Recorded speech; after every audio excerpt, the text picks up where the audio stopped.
The Queen requires all her staff to pick their Christmas gift 9 months before the big day, according to veteran royal author Brian Hoey. Her Majesty this week confirmed that she would not be spending the festive period at Sandringham East in Norfolk.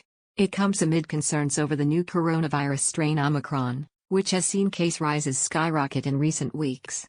She will instead spend the day at Windsor Castle, where she has spent much of her time throughout the coronavirus pandemic. Prince Charles and Camilla, Duchess of Cornwall, will spend the day with her, while Princess Anne will be unable to make the journey after her husband, Sir Timothy Lawrence, tested positive for COVID-19.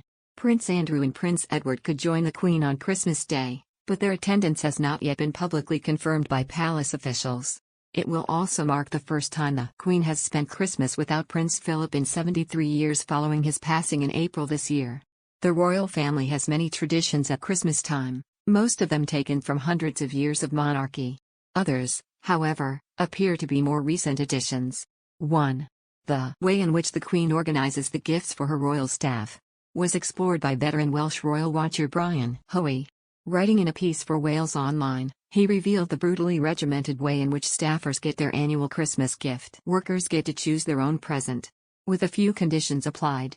The first hurdle they must jump is having been in royal service for over a year. Mr. Hoey noted, next, they cannot have anything, as Prince Charles might put it, above their station.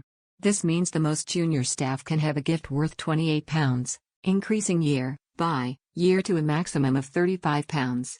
There is one long-serving footman who has been there for 28 years and he is collecting a dinner service. So far he has only been able to get a cup and saucer or one plate every year, and he told me he reckons he will have to complete 40 years to get the entire set.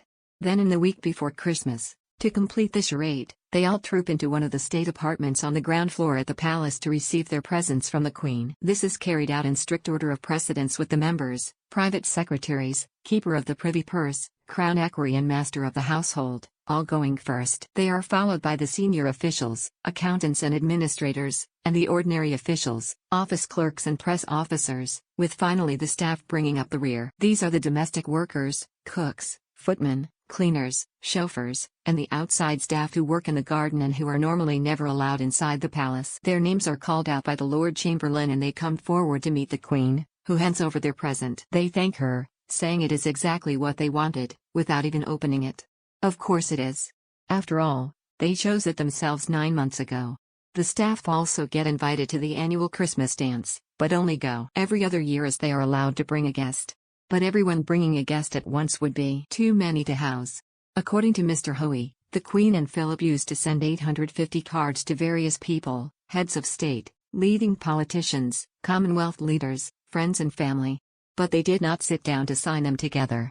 While the Queen would sign hers aboard the royal yacht during the summer cruise, Philip would be past them to sign at Balmoral later on. Meanwhile, the royal family's traditional Christmas celebration and festive lunch was scuppered for the first time in decades last year because of the coronavirus pandemic. Around 50 members of the royal family would have been due to attend the pre-Christmas meal, which was also cancelled last year because of the pandemic.